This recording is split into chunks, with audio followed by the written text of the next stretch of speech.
Il y a dans les dessins de Patrick Sintas une nuit ancienne qui n'en finit pas de parler. Une nuit pas tout à fait d'encre, ni tout à fait de cendre, mais plutôt cette matière sourde des souvenirs refoulés, des douleurs tenaces et des gestes empêchés.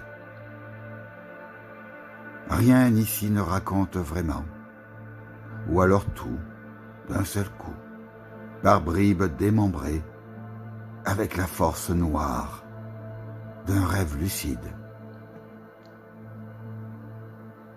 Ce qu'il trace, Sintas, c'est moins une histoire qu'un effacement,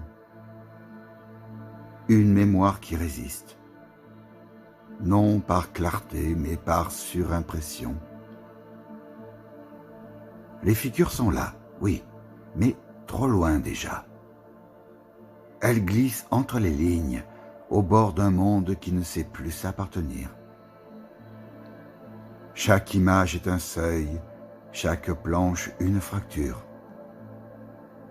Les personnages, souvent en déséquilibre, s'adossent à des objets qui semblent les surveiller, les maintenir, les trahir.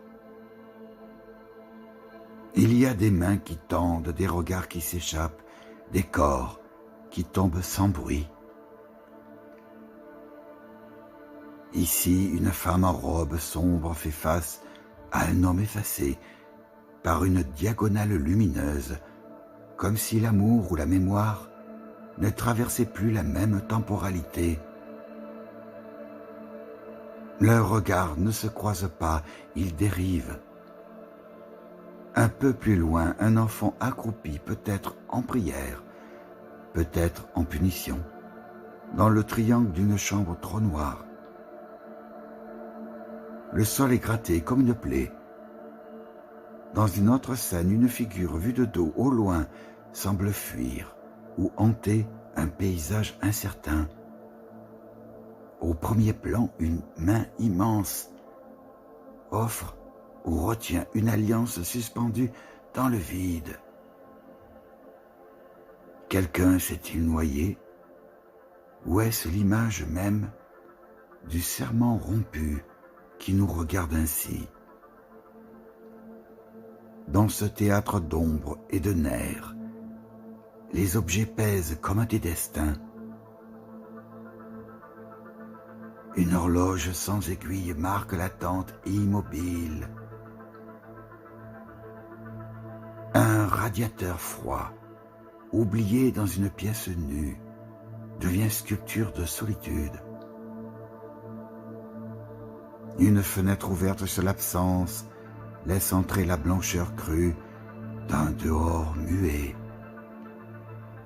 pendant qu'une silhouette noire suspendue hésite à franchir ce seuil de lumière. Sintas ne dessine pas des scènes, il invoque des vertiges. Il donne chair au silence lourd, aux secrets de famille, aux gouffres domestiques.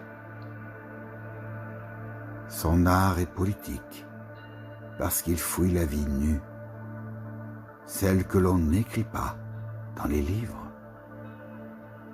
celle que les récits officiels masquent de trop de lumière. Il y a quelque chose de l'enfance ici, mais une enfance qu'on aurait trahie, une enfance qui aurait vu trop tôt ce qu'elle ne devait pas voir. Ce ne sont pas des images, ce sont des révélations. Les radiographies de l'invisible, et dans chaque trait, dans chaque hachure, une vérité dérangeante s'installe. Celle d'un monde qui vacille lentement depuis toujours.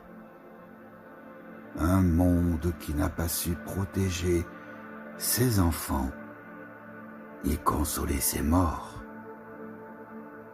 et qui continue pourtant obstinément à dessiner.